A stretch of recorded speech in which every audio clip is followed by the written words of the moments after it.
Welcome to Ajith Vijay. இப்போ Naruto world அதுக்கும் humans நம்ம வாழ்ற வேர்ல்டுக்கும் எப்படி கனெக்ட் பண்ணலாம் அப்படின்னு நான் உங்கள்கிட்ட ஷேர் பண்ணேன். இப்போ நம்ம வந்து பார்த்தீங்கன்னா நம்ம ஒரு நாட்டில் வாழ்றோம் அப்படின்னா நம்மளை ஐடென்டிஃபை பண்ணுறதுக்கு என்ன சொல்லுவாங்க, ஃபர்ஸ்ட் நீ வந்து உனக்கு ஒரு பேர் வைப்பாங்க கரெக்டா, அதுக்கப்புறம் உனக்கு ஒரு ஜாதி, அப்புறம் உனக்கு ஒரு மதம், அப்புறம் நீ எந்த ஊர், அப்புறம் நீ எந்த நாடு, அப்புறம் உன் குடும்பம், உன் சொந்தக்காரன் அப்படின்னு ஒரு பட்டியலை இங்கே எடுத்து வைப்பானுங்க கரெக்டா. இது வந்து நம்ம வாழ்ற உலகத்துல இதே மாதிரி தான் நருட்டோ வேர்ல்டுலுமே. இப்போ நீங்க நருட்டோல போனீங்கன்னா ஒரு கேரக்டர் நேம் இருக்கும். ஸோ அந்த கேரக்டர் வந்து பார்த்தீங்கன்னா பரம்பரையா தலைமுறையா அந்த பேரோட ஒரு இது சேர்த்துப்பாங்க. எப்படின்னா ஒரு உச்சிஹா, உசுமாகி, செஞ்சு அப்படின்னு, அதாவது ஒரு பரம்பரை பேர் மாதிரி கூட வச்சுக்கோங்களேன்.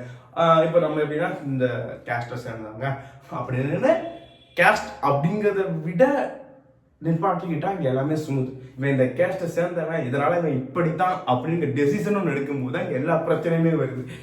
அதுதான் அந்த பிரச்சனையே அப்படிங்கிற மாதிரி தான். இப்போ அங்கே நீங்கள் நருட்டோ வேர்ல்டுக்குள்ளே போனீங்கன்னா எப்படி இருக்கும்னா அங்கேயும் அதே மாதிரி தான். ஸோ ஒரு கிளானை சேர்ந்தா அவன் இப்படி தான் இருப்பான், எல்லாத்தையும் நீ முத்திர போடு, ஒருத்தர் தப்பு பண்ணாங்க எல்லாமே தப்பு பண்ணுவான், எல்லாத்தையும் நீ எப்படி முத்திர போடலாம், அந்த மாதிரி தான் அங்கே நருட்டோ வேர்ல்டுமே இருக்கும். இப்போ அடுத்து இங்கே வந்து பார்த்தீங்கன்னா இப்போ இவன் வந்து இந்த கேஸ்ட்டை சேர்ந்தவன், இந்த இதை சேர்ந்தவன், மதத்தை சேர்ந்தவன், அப்புறம் இந்த ஊரை சேர்ந்தவன் அப்படின்னு நம்ம இங்கே பிரிப்போம். அப்போது அந்த ஒரு ஊருக்குள்ளேயே பார்த்தீங்கன்னா ஒரு 2-3 கேஸ்ட் இருக்கும். ஸோ அவங்களுக்குள்ள நடக்கிற சின்ன சின்ன பிரச்சனைகள் இருக்கும்ல, இதே மாதிரி தான் அங்கேயும் ஒரு ஊர் இருக்கும். அங்கே இந்த ஒரு 2-3 தலைமுறைகள் இருக்கும். இங்கே நாங்கள் தான் இங்கே நீங்கள் வந்து எங்களுக்கு இப்படி தான் இருக்கணும், நீங்கள் இங்கே இப்படி தான் இருக்கணும் அப்படின்னு சொல்லிட்டு அங்கேயும் அதே மாதிரி அடிப்படையில் பிரித்து வச்சிருப்பாங்க.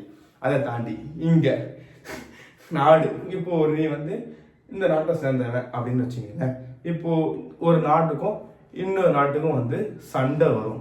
அதே தான் அங்கேயும். இங்கே நம்ம நாடாக எப்படி ஃபஸ்ட்டு ஜாதி, மதம், ஊர் அப்புறம் பிரிஞ்சுக்கிட்டு நாடாக பிரிஞ்சிருக்கிற மாதிரி அங்கேயுமே நாடாக பிரிஞ்சிருப்பாங்க. இங்கே வந்து ஒரு நாடு இன்னொரு நாட்டு கூட போர் செய்யும் கரெக்டா. அதே மாதிரி தான் அங்கேயும் ஒரு நாடு இன்னொரு நாட்டை போர் செய்யும். இங்கே வந்து எதுக்காக போர் செய்யும், அதாவது எவ்வளோ பெரிய கலவரமாக இருக்கட்டும், எவ்வளோ பெரிய போராக இருக்கட்டுமே, அதுக்கு பின்னாடி இருக்கிறது என்ன அப்படின்னு பார்த்தீங்கன்னா 2 விஷயம்தான் இருக்கும். ஒன்று, எவனோ ஒருத்தன் அவன் பணம் சம்பாதிக்கிறதுக்கு, அவன் சுயநலத்துக்கு இதெல்லாமே கிரியேட் பண்ணுறான். அப்படி இல்லைன்னா ஒருத்தன் ஏதோ ஒரு பதவி, பவர் அதை அடையிறதுக்கு இதெல்லாம் கிரியேட் பண்ணுறான். ஸோ அதுக்காகத்தான் இந்த உலகத்தோட பீஸ், அமைதி கெடுறதுக்கான காரணமே. ஸோ எவனோ ஒருத்தன் எங்கேயோ பவர் ஒன்று அடையணும், இல்லை பணம் சம்பாதிக்கணும். இதே கான்செப்ட் தான் இங்கேயுமே. இங்கே வந்து பார்த்தீங்கன்னா ஒரு நாட்டோட தலைவர், ஸோ இங்கே வந்து நம்ம தலைவர் பிரைம் மினிஸ்டர் சொல்லுவோம். ஸோ ஒவ்வொரு போஸ்டிங்குமே லீடர் சொல்லுவோம். அங்கே வந்து பார்த்தீங்கன்னா தலைவர் அப்படின்னா ஒவ்வொரு நாட்டுக்குமே ஏற்ற மாதிரி மரவாக்காக, ஹாசிகே, அந்த மாதிரி 5 நாடு தான். அங்கே மொத்தமே பெருசாக அதிக நாடு தான், 5 நாடு. அது 5 நாட்டுக்குள்ள குட்டி நாடாக கிடக்கும், குட்டி ஊராக கிடக்கும். அந்த 5 நாட்டுக்குமே ஒரு நாட்டுக்கு ஒரு தலைவர் வரணும் அப்படின்னா மிச்சம் இப்போ இருக்கிற நாட்டிலே நம்ம தான் பவர்ஃபுல்லாக இருக்கணும்னு அவன் ஆசைப்படுவான் தெரியுமா. அந்த மாதிரி தான் இங்கே எப்படியோ அதுதான் அங்கேயும், வேற ஒன்றும் பெரிய எல்லாம் வித்தியாசம் கிடையாது. இதனால தான் வந்து இவ்வளோ கனெக்டிவிட்டியாக இருக்கு. ஸோ அவன் வந்து ஆசைப்படுறான். இப்போ வந்து என் நாட்டில் இருக்கிற எல்லாருமே பவர்ஃபுல் சோல்ஜர்ஸாக இருக்கணும். இங்கே பவர்ஃபுல் சோல்ஜர்ஸ், அங்கே பவர்ஃபுல் சினோபிஸ். ஸோ அப்படி இருக்கணும். என் நாட்டை வந்து இன்னொரு நாட்டை ஈஸியாக அடிச்சிடக்கூடாது அப்படிங்கிற இங்கே எப்படி பவருக்காகவும் பணத்துக்காகவும் சண்டை போடுறோமோ அதே மாதிரி தான் அங்கேயும் பவர்ஸ்க்காகவும் பணத்துக்காகவும் ஒரு நாடு இன்னொரு நாட்டோட சண்டை போடும். இதை தாண்டி இங்கே நம்ம எப்படி நம்ம சண்டை போட்டுக்கிட்டாலுமே சூழ்ச்சம்பங்கனால, துரோகத்தினாலும் சதியினாலையும் சண்டை போட்டாலுமே அடுத்த உலகத்துக்கு முன்னாடி நிற்கும் போது எப்படி நிற்போம். எங்க நாடு வந்து தீவிரவாதத்தை என்கரேஜ் பண்றது கிடையாது. எங்க நாடு வந்து வாருக்கு சப்போர்ட் பண்றது கிடையாது. நாங்கள் வந்து ரொம்ப அமைதியானவங்க. எங்க நாட்டில் மக்கள் வந்து சந்தோஷமா இருக்கணும், அவங்க வந்து சமத்துவத்தையும் அமைதியையும் ஆசைப்படுறாங்கன்னு சொல்லிட்டு ஒரு பொலிட்டிக்கல் லீடரோ இல்லை ஒரு நாட்டை ரெப்ரசென்ட் பண்றவங்களோ வந்து பேசுவாங்க. இதே கான்செப்ட் தான் அங்கேயுமே வந்து பாத்தீங்கன்னா இன்டெரக்டா அடிச்சுப்பாங்க. பட் மற்றபடி வந்து அந்த 5 நாட்டோட தலைவர்கள் பேசும்போது ஓகே நம்ம வி ஆர் ஃப்ரெண்ட்ஸ், நான் என் நாட்டை ஒரு நாட்டை அட்டாக் பண்ண மாட்டேன், ஒரு நாடு என் நாட்டை அட்டாக் பண்ண மாட்டேன், நமக்குள்ள ஏதாவது பிரச்சனை இருந்தால் டீலிங் இருந்தால் நம்ம பேசி முடிச்சுக்கலாம். பட் பதவிக்கு ஒரு பிரச்சனைன்னு வரும்போது நம்ம சண்டை போட்டுக்கலாம் அப்படிங்கிற இங்க எப்படி நடக்குமோ இதே அங்கேயும் நடக்கும். வேற எதுவும் பெருசாக வித்தியாசம் இருக்காது. 2 நருட்டோ வேர்ல்டுக்கும் ஹியூமன் சொல்ற வேர்ல்டுக்கும் பெருசா வித்தியாசமே இருக்காது. இதை தாண்டி இருக்கும்ல என்ன இருக்கும், ஃப்ரெண்ட்ஸ் இருக்கும், ஃபேமிலி இருக்கும், எமோஷனல்ஸ் இருக்கும், நம்பிக்கை இருக்கும், துரோகம் இருக்கும், அதுக்கு பின்னாடி ஒரு சதி இருக்கும்.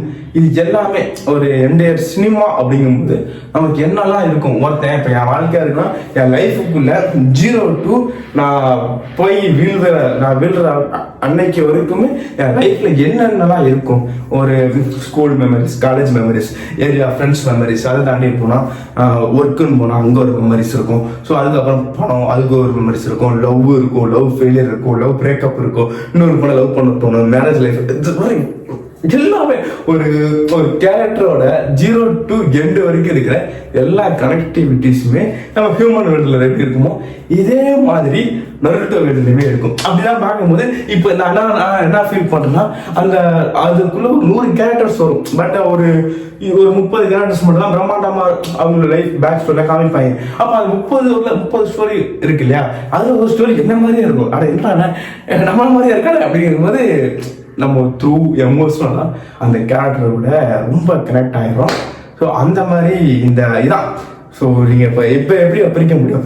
நருட்டோங்கிறது ரொம்ப உலகம் தான், எப்படி பிரிக்க முடியும்? நருட்டோங்கிறது அது ஒரு வேர்ல்டு, அது ஒரு கேரக்டர்ஸ், அங்கே வாழ்ற அது ஒரு உலகம், ஹியூமன்ஸ் வாழ்ற இது ஒரு உலகம். ஓகேவா?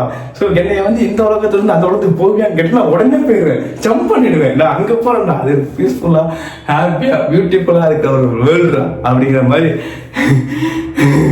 சந்தோஷம். நான் அங்கே தான்டா சந்தோஷமா இருக்கேன், நான் நிம்மதியா இருக்கிறது அங்கதான்டா, அதை பார்க்கும்போது தான்டா நான் அங்க போயிடுறேன்டா. என்னை அந்த ஒரு வேர்ல்டுக்குள்ள கொண்டு போயிருந்தாங்கிற மாதிரி ஒரு ஃபீல், அந்த அளவுக்கு ஒரு எமோஷனல் தாட்ஸ் எல்லாமே இருக்கும்.